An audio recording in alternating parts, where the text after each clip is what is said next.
Welcome back. I'm Michael Lynch, and this is the Men Seeking Freedom podcast. We are not just a podcast. We are a community of men, and the freedom they're seeking is to speak their feelings, to speak how they love others, to speak how they love themselves and the person they've become. And the one thing I like to tell people up front is, as you look at men in your life, a lot of the men we attract here are very successful in some aspect of their life. And they put on a, hey, doesn't he look like he's doing very well? Let's hope that's the case. But a lot of times those people have something inside, and we love to start conversations to reveal that. So I'm excited today to share my guest with you, Mickey Lyles, who's the founder and CEO of Immeasura Growth Partners. And although I have to admit, Mickey's a new friend of mine, we've had some interesting conversations and learned a little bit about each other where I know he can contribute greatly. Mickey, welcome, sir, to the podcast. Michael, thank you so much for having me. I'm excited about our time together and what we can share with your audience, and hopefully we can learn from each other. Thank you. Boy, I'm all in for that. One of the things that Mickey had referenced as we were doing some prep on this that really caught my attention was the fact that men are not only just hungry for more, in which for most people that means, oh, they want more status, more money. But he had said something that really resonated, and that was they're looking for more clarity, more even leadership and purpose. So I love all three of those points you're making. Mickey, tell us a little bit about how that's important to you and why this audience should know about it. Yeah, for sure. Just to give a little bit of backstory, as you can tell, I'm not from Boston. I grew up in the deep South, and I literally grew up like you read about on a dirt road with four brothers and pretty humble beginnings. My dad was married 5 times, my mom twice, and then was with a third partner for 27 years or something. They didn't get married. Not a traditional Southern upbringing. And so a lot of chaos and stuff going on in my life. And I have a fundamental belief normal is what you grew up with. And so then I move on to get married at a young age, divorced after 11 years, and you start repeating this process. And so I just share that to say I've been at the bottom. I've been broken emotionally, broken spiritually, broken financially, living in a 2-bedroom apartment, wondering what this life was all about, and being what I call a Disney dad every other weekend, which was not my goal after my parents had been divorced and remarried so many times. And so then you start figuring out, like, what is this life about? Where is this perfect? What is my purpose? And where does this clarity come from? So I'm going to skip a whole lot of steps that maybe we come back to. But I did figure out how to be fairly successful in business. And I remember the day that I crossed $1 million in my bank account. Not net worth, but $1 million. And I was so freaking proud. And by the way, I remarried my first wife. God saw it fit that we would be remarried and raise our family together. We have 3 daughters. And on that front, that was a big thing. But I remember that day, and I called my wife and I was like, open a bank account. Some deal had gone through and a wire transfer had come in. Here's the clarity. Huge. This is like atom bomb huge. I went to the grocery store that day and I was so proud. I was walking around, my chest was out. Nobody cared. I got in line. Nobody in front of me cared. They didn't care what was in my bank account. They didn't even know who I was. Nobody behind me cared. The cashier working for $15 an hour, trying to figure out how she was going to keep her lights on, she didn't care. And in that moment, the same day I felt the pride that I've been striving so hard for, I felt completely demoralized, like this ain't it. What I thought I was fighting for, I had gotten, and I didn't feel like it didn't revolutionize my life. I was still the same little broken 12-year-old with all the same damage and insecurities and imposter syndrome. Like it didn't change any of that. And I'm like, wow, you have to really go figure out what purpose is, and it ain't your bank account. The bank account's nice, don't get me wrong. It's nice to be able to buy a washing machine when you need one or go on a vacation. But that was the clarity moment in my life, standing in a Food Lion grocery store, that there's got to be so much more than financial success. I think one of the good parts to that story, at least, was initially the self-esteem of, you said you walked into the place, your Oh chest yeah. pumped up. But then as you obviously tell the remainder of the story, you realize, yeah, no one around here is going to lay down a red carpet for me. And then the pressure becomes, as you just said, how do I feel about it? How do is this emboldening me to be the person I was born to be? So when you and then you said reflexively, is this did you consciously think in that moment, what is my purpose? 100%. Yeah. 100%. I had a lot of conversations in the months to follow with people that were far more successful than me, some mentors, my pastor, different people. Like, I've been fighting so long to get financially free, thinking that was going to bring freedom, and I don't feel it. So I had to do some work on that. I had to do some work on trying to figure out where that clarity was going to come from. And I remember one of my mentors told me, and this has stuck with me for the last 17, 18 years. Sometimes your job is just your job, it's not your purpose. And all of our grandparents told us, son or daughter, you find something you love to do, you'll never work a day in your life. And that sounds great. And a very few of us are lucky enough to blend making a living with what we love to do. But for most of us, we have to just go make a living and then we got to find our purpose somewhere else, which now means look at this from the time grab of a man. Now you're trying to be a husband, you're trying to be a father, you're trying to be an entrepreneur, you're trying to be a CEO, you're trying to be everything to everybody, and we still haven't served our purpose yet, which takes more time, right? So if you're serving your purpose outside of your work, all these things become a really big time grab. So you have to position all that in a healthy way. One of the things I love about the word purpose, I'm Mickey, I'm a wanderer.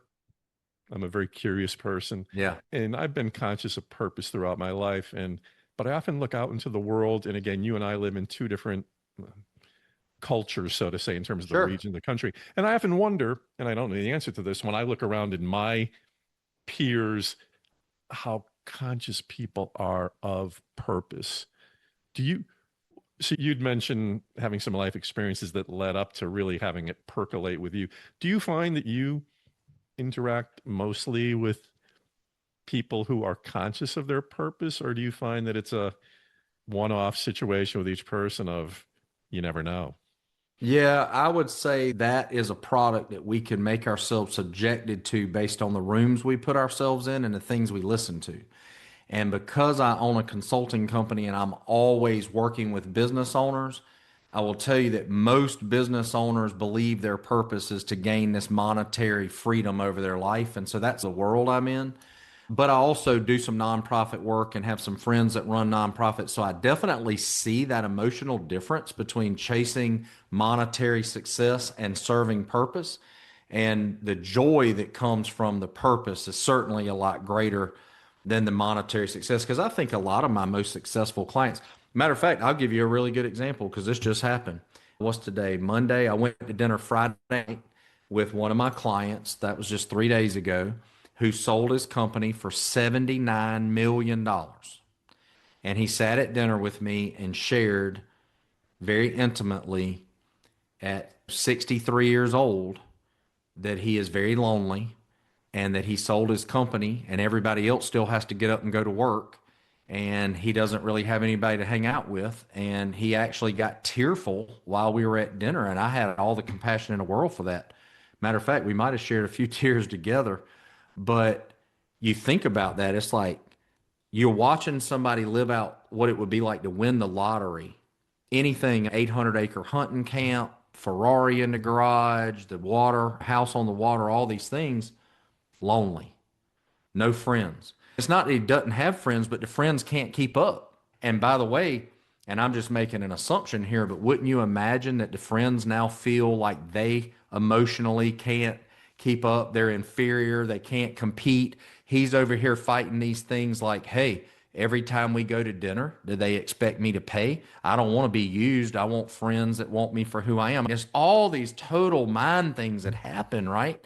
So, yes, to answer your question directly, I would say that I don't see as much in my circles of people serving their purpose as I do chasing financial freedom, which is healthy. I'm not saying there's anything wrong with chasing financial freedom, but I think what I'm trying to exhibit is it is not the totality of your life's mission. When you started to tell the story about sitting down at dinner with him and you threw out the 79 mil, the first question that popped into my head that would I would think this in other circumstances is I'm thinking, I wonder if this guy's happy. Exactly. I know people who are I so I'm a divorced guy with no children. I know people with married with families, God bless them, and I'll see their life and they're running and they're running and they're running and they're running. And I said this to a friend one time, similar theme. Are you winning? He didn't know how to, and he did, and all he meant by that was, I'm trying to take in this flurry of activity. And it's again, it's not a question of whether there's success, whether there's good people involved. And I really stopped him in his tracks with that and I just said, I'm not here to tell you how to run your life, but as you're living your life, and I use the term winning of it could be purpose. It could be, yeah, we're going all out, my wife and I, and with our kids, because this is the thing that is what we were meant to do. Yeah. And your story reminded me of that. So in a case like that, do you advise him will you work with him in your coaching, or was this more of a different type of relationship to get him? Yeah, so he actually had hired me for 6 years. We helped him scale his company. We grew his company over 15 million from the time we onboarded with him to the time he sold the company. I initiated the conversation with the private equity firm and got the ball rolling with that. But over 6 years, we became business associates and friends. And when he's in town, we'll go have dinner together. We play golf together from time to time. So, yeah, we definitely share, as I think your listeners and your podcast is all about. We're two men that can go together and be a little vulnerable and share what's going on. Again, I'm married with 3 daughters, so I don't have any other testosterone in the house. I fight a lot of mental demons with that, just not having a son and not having people that I can really share with and stuff. So having friends like that in my life mean a lot to me. Hold your thought there, if you don't mind. That when I think about all the issues men confront and ones I've confronted, I've never really looked at things that way that you just said. God bless you for having a wife and daughters. Yeah. But an issue you've dealt with is needed additional testosterone. Is that the way to put it, or what? So what are you doing? So it's the nature of the male relationships you have that, I don't want to put words in your mouth, but is that how you fulfill that void? Yeah, for sure. I think we've been talking about purpose and you use the word winning, and I just do a lot of introspection, a lot of self work on trying to find that. So to me, when you say, if you were to ask me, how would you define a man that you look at if he is winning or has purpose? And I'd be like, it's real simple. He finds a way to be happy every day, to find gratitude in the things around him and to be happy. And I'm the first to tell you that I struggle with that. I'm a bit of a perfectionist when it comes to business. I have super high expectations of myself, super high expectations of those around me. So my wife points out very frequently that I am trained to always look at what could be better, regardless of how good things are going. That's great, but what could be better? And in order to release that, it's good to just have other business owners, other friends that you can sit down with and bounce things off of and get a different perspective. And then there's just things for me, not having a male. I don't get any yard work help. I need something painted at the house. I'm either doing it myself or calling somebody to do it. Yeah, I think that there's a lot of value in men spending time with men and doing manly things. I want to go back to so I'm working my way through your story. For a question I have for you out of just sheer curiosity, what do you attribute that ability you had to hit that $1 million mark? Yeah, so very interesting. I'm a little cheap, shameless plug. I have a book coming out at the end of April, maybe the first week of May. It's called No One's Coming. And that's what I attribute it to, is that in 2013, I looked up one day and I had become everything I didn't want to become. I was divorced. Like I said earlier, I'm only parenting my kids every other weekend. I've moved from a custom built house into a 2-bedroom apartment. I'm inundated with debt and child support payments, and I was literally broke, like just broke and broken. Just apply any term, and I lived it and resembled it. And I just decided, this cannot be my life. This cannot be what this is about. And my dad died, and he only had two sons, and my younger brother's 15 years younger than me, and so I was handling his affairs. And about 3 weeks after he had died, dealing with everything, I realized that my dad was worth $17,000. He died at 58 years old of a heart attack. Hmm. And I'm like, 58 years of life. And when the final accounting took place, this man had a negative net worth and $17,000 collectively. And I'm like, holy cow, nobody's coming. There's no inheritance. There's no lottery. Your boss isn't going to promote you into the life you dream of. Your friends aren't going to give you you got to go figure this out and you got to build it. And so it's been a journey for the last, 12 or 13 years. And I've developed this framework of the things and the hard decisions that I made, but I'm not special in that way. A lot of people have had those aha moments. Sometimes it's with weight loss, or it's with their whole life, or maybe it's that point that they deal with their kids or their spouse and make a big life altering decision. But it was that hard, but it was also that easy. You just decide, I want something different. And so you start educating yourself. You start changing your rooms, changing your friends, changing the way you manage your money. And again, the biggest thing I just said was educating yourself. So I had to educate myself on how to navigate that. But a little bit of backstory, just so people aren't like, you just didn't wake up working somewhere one day and then turn into some super successful entrepreneur. I'd actually opened my first business when I was 23 years old in 1998. And I had been self-employed from 98 to 2008 in that big recession. And I'd had 4 or 5 different businesses during that time. So I always had an entrepreneurial spirit buried within me. But now you would hear other consultants say, let me teach you how to work on your business instead of in your business. That first 10 years of entrepreneurship, I was definitely working in the business and didn't really understand how to work on it. It was a glorified job where you call yourself the owner. But then you fast forward 5 or 6 years, I was like, I want to do it. Obviously, it didn't work out. I was broke. The businesses didn't get me anywhere other than just paying bills like a worker, an employee. So I want to do it different. I started educating myself, listening to different people, following different leaders, and then just you grind it one step at a time. But there's a lot of things we can go into. And Oh, well, yeah, first, for first sure. of all, I'm going to want to get back to you down the road here when the book's out, number one. Yeah. Let's go. Okay, and you know what's interesting? And what you said about your dad, I think you had said at the beginning he'd been married five 5 times. times. Yeah.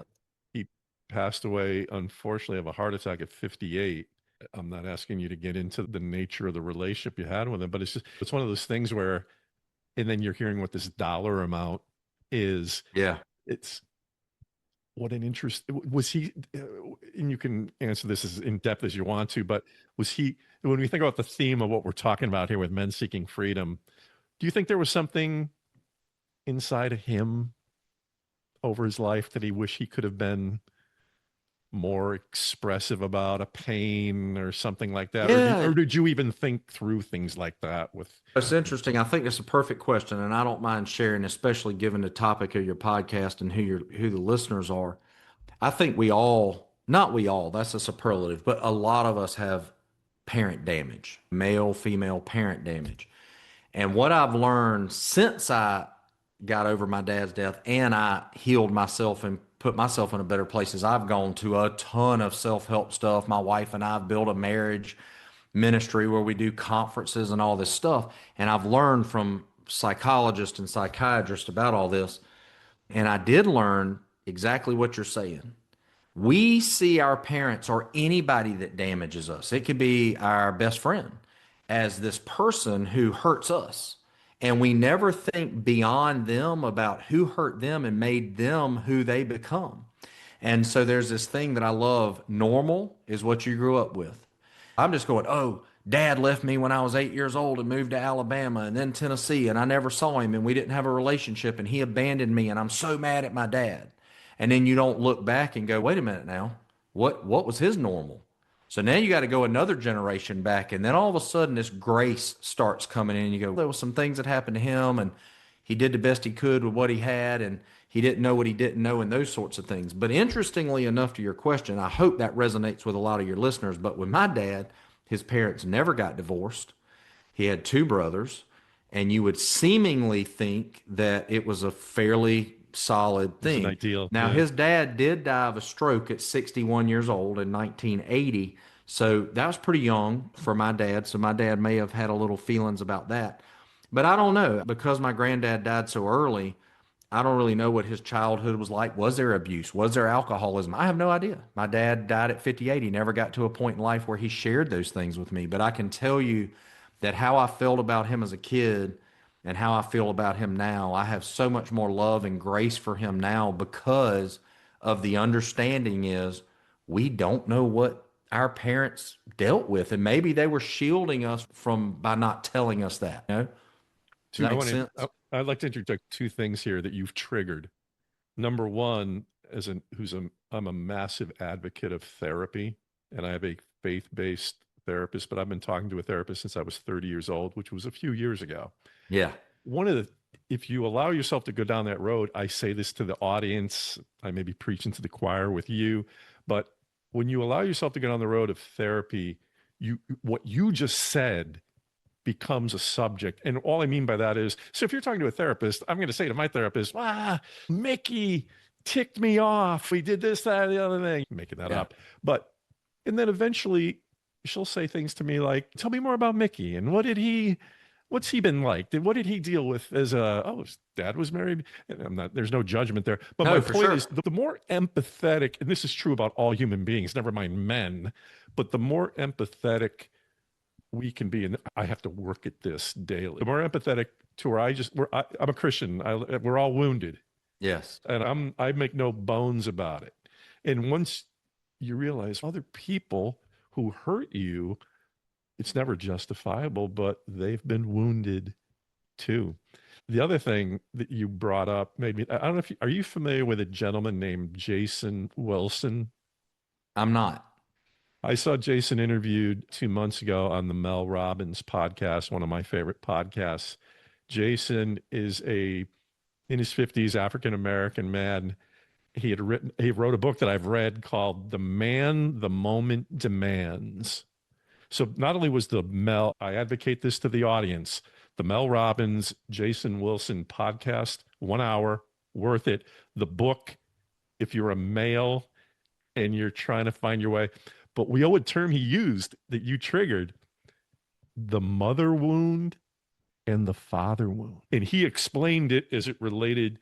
And I'm thinking to myself, oh boy, what a way we all want to think we had great parents or we would never use that kind of terminology. Yeah.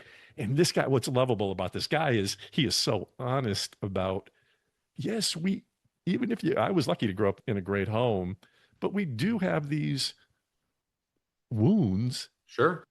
And here's the good news. And you've been talking about, wounded means you can learn and recover. It means a whole lot of freedom and happiness and joy because, so dig a little bit deeper. So again, my mom got remarried when I was 4. My stepdad had a child, and then they went on to have 2 children. So I was raised in a house with 4 boys, none of which were my full blood brothers. I had a stepbrother and 2 half brothers. And we literally grew up on a dirt road in rural South Carolina. And we were just rough and tough and ran around in the woods and shot each other with BB guns and pulled knives on each other and tried to kill each other when we were teenagers and fought fisticuffs and all of these things. Like literally, we were men's men. I grew up hunting and fishing and gutting deer hanging from a tree like men's men. And we don't talk about our feelings. And I will tell you that it is very real that genes matter, right? Genes. So I have a dad that's different than any of those 3 guys. And I make money with my head, and they all make money with their hands. They build highways and houses and things like that. And I believe that's from the gene pool. I really do. Sure. And I have definitely gotten more in touch with my man feelings than my brothers have. And I can tell you, I see it so much at family gatherings. I see the pain that they still carry. Because then their parents got divorced when I was 20. My mom and my stepdad, they got divorced when I was 20. One of my brothers over there is 7 years younger than me. The other one's 11. So that means they were like around that 9, 10, 11-year-old range. And so they carry that damage just like I carried damage from my parents getting divorced. But I, like you, have done some work and done some counseling and things like that. One of the most transformational things I've ever been through as a man, and I say this proudly, was going to a group 4-day intensive thing with my wife where we were working on our marriage, we were working on our relationship. We thought we were going to make our marriage better. And let me tell you, out of 4 days, we might have worked on our marriage 5 hours. The rest of it was working on yourself. Because when yourself, when yourself is better and you can be happy in your own skin, you can be a better spouse. But one of the drills that I did during that 4-day intensive was literally a drill called Mother Father. And the director read this whole scenario, and you had to sit there in this sort of semi-dark room and imagine that your mom's sitting in front of you, your dad, and you got this opportunity to speak to him. And at that point, my dad was already deceased, and I was able to say all the things that I never got to say. It was so healing. And so I consider myself a professional forgiver and a professional grace giver. If you as a man can get those two things down, professional forgiver, professional grace giver, your life is going to. Michael, I get wronged every day. When you say you get wronged, somebody cuts me off in a car. Somebody tries to cheat me on a purchase that I made. Somebody tries to complain in one of my businesses. I have 9 operating companies, and there's always somebody to complain about something. I got a call this morning about a lady wanting to return a set of sheets, and I'm like, can you buy a set of underwear and return them? Sheets aren't something you normally can return. But am I going to let that lady steal my joy today over $58? Am I going to die on the cross of a 1-star Google review over $58, even though the paperwork says no returns on sheets? You know what I'm saying? So, what I mean is, if we as men can put our ego aside and recognize that our happiness and joy and the freedom in our spirit is more important than ego, you get real good at being like, you know what, lady? No problem. Here's your $58. You cut me off in the car. Hey, I'll just tap the brakes and let you go on about your way. I don't have to flip you off and cuss you out. Like, we create so much of our own turmoil through our ego, and men just don't realize it. You just said another F word, and that was the forgiveness. I, I think one of the, just a quick interjection Yeah. personally, that gives depth to forgiveness. And again, this is a key issue with all humans, men here too. When my divorce was over for a few years, started working with this therapist that I'm with now. And she was listening to me one day talking about this past experience, which was legally over, and I'd moved on. And she said to me, she says, I want you to do me a favor, write a letter to your ex forgiving her, not sending it. And all I will say to you without being super specific was, I can look back and laugh now. The first version, Mickey, had a detonator on it. Sure. Absolutely. And when she was so good at, Michael, when I hear this now, this first letter from you, my point in all this, if you don't try to be a student of forgiveness, it's very easy for men can do this very well. Get hurt, tell us a story all animated. Oh, I've forgiven that person. You find out whether there's authenticity behind that or not. I think, but where you're bringing it to the surface is quality of life, health. I think this, Mickey, this could be a whole nother conversation for another podcast. Yeah. We can do a whole podcast on forgiveness. Oh, yeah, 100%. My favorite definition of podcast, because I have a lot of men who I've coached over the last 10 or 12 years, and they're like, I just don't get it. I don't even understand what it would feel like. Like, I'm saying verbally, I forgave them, but nothing feels different. And so there's two things actually I'll share in that light. One is lead with the head and the heart will follow. Lead with the head and the heart will follow. If you keep forgiving mentally and even speaking it out loud or speaking it in your own mind, eventually your heart will catch up. That's one. But then the definition of forgiveness is, and I don't think unforgiveness is actually a dictionary word, but I use it anyway. But unforgiveness is like you drinking the poison and expecting them to die. And they're never going to die. You're the one drinking the poison. And I had so much pent up anger and resentment, not only at people like my dad and friends that had wronged me and business partners and even the things my wife had done through the years and all these crazy things. And we as men just walk through life just burdening so much. And for me, it's like I love teaching people how to grow their businesses, but I love even more teaching men how to be free from themselves. But you got to be willing to do the work. It's no different than growing a business. It takes work. Mm, but there's a lot there. I want to circle back to one of the very unique things so you said you were married, divorced, remarried your wife. That's right. Just that's heard it before, known people have done it. It's a little unorthodox. That's not I see the value in it. Tell us about, in what you're willing to share, how did that all come about? So we got married very young. I was 23 and she was 18. So we were young. And again, you've already heard what my normal was growing up. 8 relationships, 7 actual divorces. And I'm in the South, man. That's what we do. We get married young. We try to get a little small house with a white picket fence with 2.2 kids and a dog running around yapping. It's just what we do.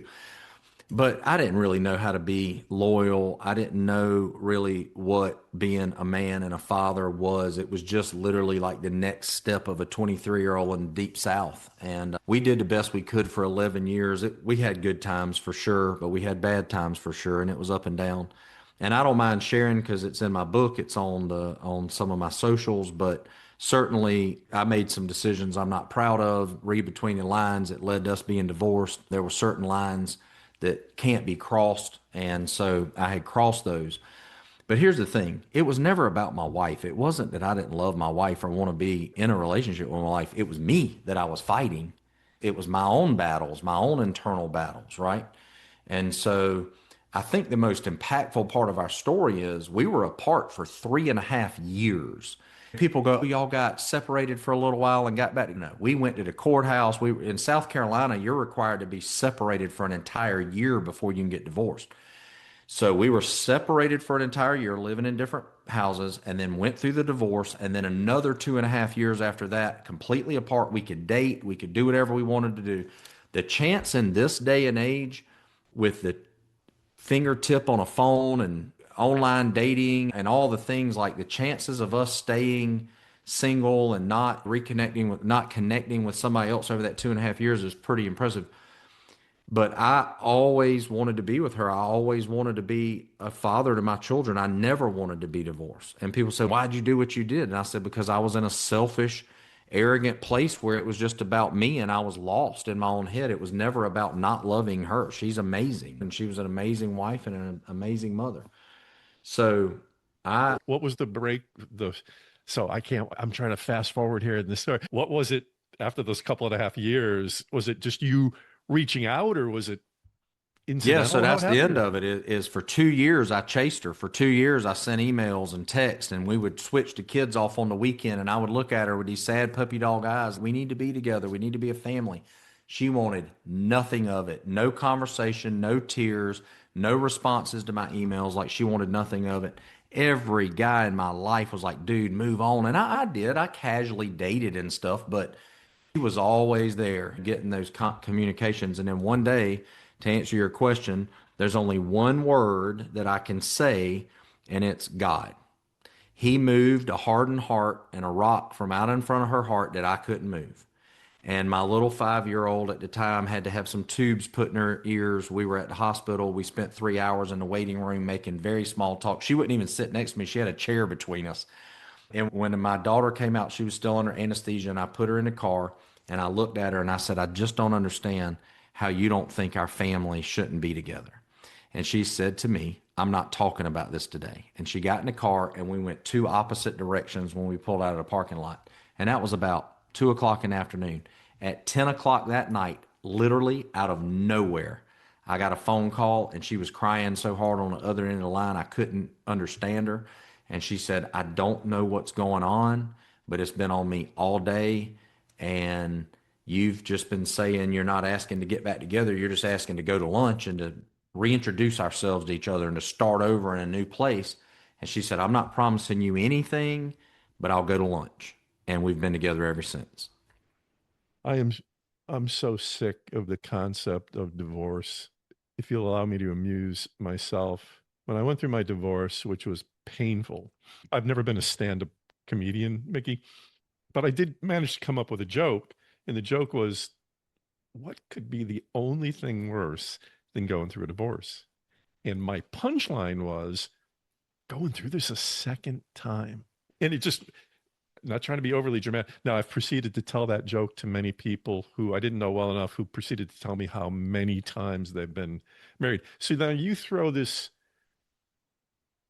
I was going to say something about my divorce, but I'm not going to do it. You now throw this story out of the exact hardships, Yeah. separated, divorced, get back together again. That's different. And as I'm listening to that, I'm like, wow, that's like extra. I'm not blowing smoke anywhere here.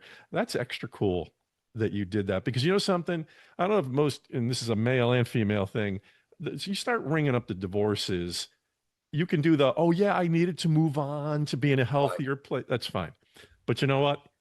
You lose something when you do that. And yes, you can get better and hopefully, Yeah. in my case, hopefully find another person. But good for you for you had some things at stake in terms of a family. Kids. But Yeah, for sure. good for you for not playing into the tell her to go take a hike. When your dad's married 5 times and you're not trying to emulate what he was doing, like you said, I get it. I get that I could easily step on people's toes with this, but I've just seen it too many times. I am proud to say it's, by the way, this is a super cool podcast. I've been on a podcast a day for about 2 months now, and all 99 other ones are all about business growth. And this is super cool to just talk about being a man and what life is all about. But I would say that my wife and I, through marriage coaching, through organizations that I've been a director at, I've seen easily and with my own eyes 100 couples saved right from the brink of divorce. They come and they're like, "This is it. This is the last ditch effort. I'm over it," and they're saved. If you remove mental illness, abuse of any kind, physical or drug abuse, alcoholism, those things, right? That's a whole different world. I'm not a licensed counselor. I'm not getting there.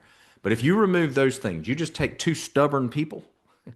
If you follow about 10 rules, they can have a successful relationship. And honestly, I don't mean to oversimplify for the listeners that go, boy, you don't know my wife. I get it. I understand. I totally do understand. But I would say this: all we ever do is trade one set of problems for the other. And nobody's going to ever be perfect. I'm not perfect. My wife's not perfect. We call it the 80-20 rule. I love the 80% enough to accept the 20 that I don't like or wish I could change. And she does the same for me. For example, let's say I was a husband that went out on Monday Night Football or drank too many beers or had too many guys' nights out, and she didn't like that. And she's like, he's never home, he drinks too much or whatever. And I'm not talking alcoholism. I'm just talking goes out and he's a guy's guy and wants to have fun with his buddies. And she's, I can't take that. I'm leaving him. Okay, great. She leaves me. The next guy doesn't work as hard as I do. He doesn't make any money. They stay broke all the time. They can't take 3 vacations a year because he's not me. Like all you're going to do is trade one set of problems for the other. So you have to set your boundaries. I love Dr. Henry Cloud's series of books on boundaries, but you have to have boundaries. But at the same time, just have grace and have understanding that we can't change them to be exactly what we want them to be. And a little long-winded here, but I want to share this because I think it's important because every listener can look this up. You can Google Seth Adams. He wrote an article back in the mid 2000s, I think around '06 or '08 or something, but it's easily findable. It's just an article in a magazine, not a book, just an article.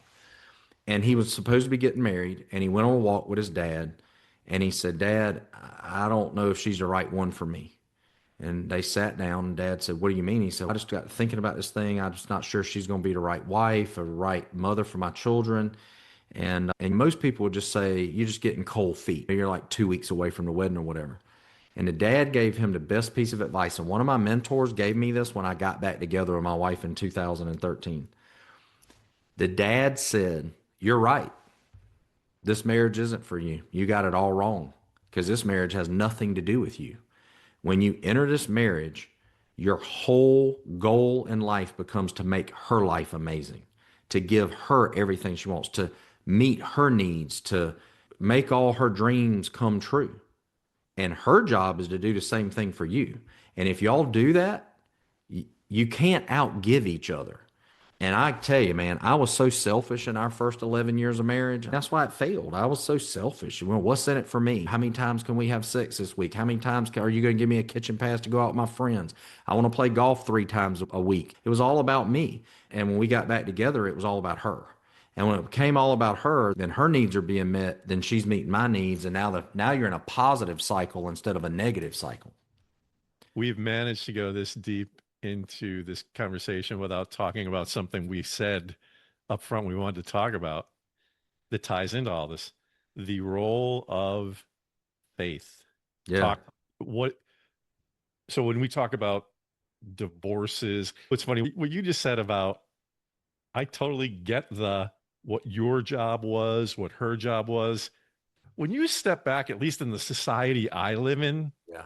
that's almost I'm not laughing at it. No, I understand. It's almost laughable because how do I want to say this? You and I were talking up front about what is faith. And I think there's a connection. We're not professing a certain type of faith here, but what is that thing that can allow you to think in a way? And you tell me if I'm crazy or if I'm onto something, but what is that thing that allows you to say, oh yeah, I firmly believe my job is to make her life as great as possible. That to me is a faith-driven principle. It's interesting. We've gotten on this path of marriage. And you know how many people today get married and say vows to each other, even if they write their own vows, even if they don't use biblical vows. And to that I go, why? Outside of the Bible, where does anybody tell you have to have a wedding and make vows? The whole thing is biblical. Why do you even go through the song and dance of it? So that's number one. But number two, for me, so I went through, look, I grew up in the Bible Belt. And so we went to church as kids. It was just part of the process. To me, it was part of my normal, and it was like a checkbox item. And we were Southern Baptist, and you just did it because that's what you did. But that didn't mean that you didn't have a liquor drink on Saturday night. You just went to church on Sunday morning. It was just part of what we did. And so you were forgiven. And you were forgiven. Yeah, exactly. So on Saturday, when my dad died in '09, I was working for a company out of New York. I was traveling about 165 nights a year, which is why I was able to get in trouble so easily with my marriage. But I definitely went through this whole thing of struggling with whether I believed in God and the whole thing, because when you grow up in South Carolina and you live your whole life in South Carolina, and all of a sudden you're going to New York and Pennsylvania and Chicago, and you're seeing all these other ways that people live, and you're like, wait a minute, they don't live like I did and they don't think like I did. And I'm like, wait a minute, what if I got it wrong and they got it right? And they seem to be having a ball. They're doing whatever they want to do. There's no boundaries here. And so I definitely went through 3 or 4 years of that. But in 2013, and you don't have time to hear the whole thing today, definitely get the book and read it, because I tell this story. It was a day that changed my life forever. I think it was September 13th, 2013. But there was this pivotal moment that happened, and it was where I did feel this omnipresence be like, what are you doing? Like, where are you going? You're floundering around. You have no direction. You're completely lost in every aspect. And then it just came on me, hope, HOPE. If there's no God to pray to, if there's no God to cry to, if there's no God to plead to, then where is hope in this world? Who do I find hope in? What, I just hope my life gets better in the world? The world had been really rough on me.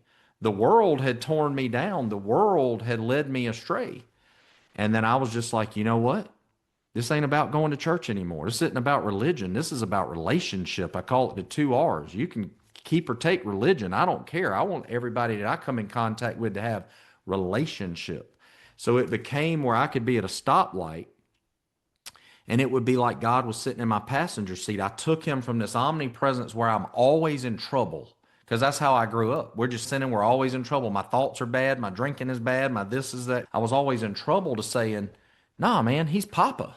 He's like my heavenly father. If I messed up, would my dad forgive me? Sure, he would. He loved me. I go to dad, I might get a spanking, but he'd forgive me. Our heavenly father's the same way. And I was like, dude, you got to get back in relationship. Your life's out of balance because you don't have relationship. So you're working on your monetary balance, you're working on your relationship balance. You got to work on your spiritual balance.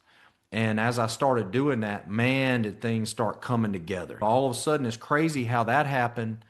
And then 6 months later, my wife calls me at 10 o'clock at night. Not to any strength of my own. I've been praying for her to call me, but she wouldn't have anything to do with me. And all of a sudden, this call comes at 10 o'clock at night. And just, you talk about peace and freedom. Man, when your life is in balance, there is so much peace. Something I want men to think about as it relates to everything you just brought up there. I love the world is driven by curiosity. Yeah, And I thank God every day for he made me a very curious person. I said to you, I wonder about a lot of sure. things. Yeah, But when you just touched on if faith isn't part of your life, your question was, where does hope come from? yeah, And I facetiously refer to things like that as the rally killer question. And all I mean by that is people who are willing to contemplate an answer to that, that's good. That creates a yeah, conversation. If you don't have faith in your life, where does hope come from? People are going to head for that's one of those questions. Every question should have an answer to it, and even yeah, right or wrong. yeah, That's a question that makes people run away. yeah, And I don't know, those kinds of questions intrigue me. Not, it isn't about my answer's the right one or Mickey's answer's the right one, but just a question of, yeah, I often, yeah, how would somebody even try to answer that question in a non-faith? I don't know. It's an interesting, and I hope I bring this up because we get asked questions in life in general that can make us so uncomfortable. mm, Yeah, I don't even want to go down the road. I posted a video the other day when I've been dealing with some like mild depression. I hope it's mostly seasonal. So I just posted a video the other day. It was a quick one about, is anyone else dealing with the late winter? You and I are 800 miles apart from each other. I- We've had a cold, rough winter here. Is anyone else dealing with that? And as I posted it, I was like, do you really think at this point you're going to get people to actually, that's another one of those questions. sure. Are you feeling down? And my point in all this is that one key thing, Mickey, and I want you to know this and everybody watching, my problems are no worse than yours. I just know that we all have them. And this is simply an attempt, including the one about, it's not, I count down the days to spring. And just want to be honest about it. I'm not, don't bail me out. You don't have to, I just want to, this is just an example of, I want to let people know what I'm thinking. Yeah, for sure. And one last point on that hope. I know we're getting short on time, but I think we're talking about that as individuals. But think about when horrific things happen, when a loved one gets a cancer diagnosis, or a loved one or a child, God forbid, gets killed in a car wreck or something. In the lowest times of our life, lowest. I'm not just talking about surface level, do I believe in God, do I not believe in God? In the lowest, most hurtful times of your life, where the heck do you turn if there's no God, no hope, and no faith? You referenced a list of them not too long ago, whether it's addictions or there's a lot of things that can numb us, Yeah, many of which are not good. necessarily good. But let me ask, okay, so here we go, sir. Okay, so people have watched this. You're an interesting character. You've said some great things. How can people, Mickey, reach out to you to further a conversation to talk about your story and how you might be able to help them? Yeah, absolutely. Man, I'm so excited to share with people that there is hope in life right here on the earth. Whatever you want is right on the other side of the decisions you're willing to make today. And so You can find me at mickeylyles.com if you'd like to book me on a podcast or for a speaking engagement. I am booking, we have several things going the next few months, but I am booking into the summer for speaking engagements, conferences, men's conferences, business conferences, things like that. And then if you own a business and you do want to figure out how to create more scalability, reduce the chaos, become a better CEO or owner, I have owned over 20 companies in my career. I'm operating 9 currently simultaneously while I'm running the consulting company. But what I spend my time doing is helping people like you. And you can find me at immeasura.com. That's IMMEASURA.com. And you'll find it interesting to share. People say a measure. How do I say this? A measure. What is that about? Ephesians 3:20. Now to him that can do immeasurably more than all we ask or imagine, according to his power at work within us. So people say, oh, yeah, we serve a great God. I claim it. He's a God of abundance, all the things. He can do immeasurably more than all we ask or imagine. I believe that. But here's the most important part of the verse: according to his power at work within us. We can't do God's part, and he won't do your part. Whether it's growing your business, whether it's healing you emotionally, whether it's bringing mental health, you have to do your part. But that's my verse, Ephesians 3:20, and that's where a measure comes from. One other thing too, in terms of thank you for sharing those ways to reach out. Can people, where will people find out about your book? Yeah, so if this will be special. I'm going to do this for your listeners. If they will just email Mickey, Mickey, at immeasura.com and just say, heard you on Men Seeking Freedom, I will add them to a list of people that we will mail it to them free of charge, no charge whatsoever. That's just for your listeners. So just have them email us, put in their name and address, and we will add them to the pre-launch list, and we will mail them a copy free of charge. And as I said, I would love to have you back at launch time if we can. Yeah, absolutely. If we can squeeze into your calendar. Yeah, for sure. My team is definitely doing some pre-launch booking and stuff like that for May. I'll have them circle back to you.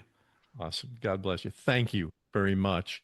And to the audience, if you've enjoyed this, please share it. Share it with the men in your life. I think we talked about a lot of interesting, a lot of men's stuff today. Absolutely. So, but yeah, thank you. If you're looking for more information about Men Seeking Freedom, it's as simple as go to menseekingfreedom.com, and I'll see you on the next episode.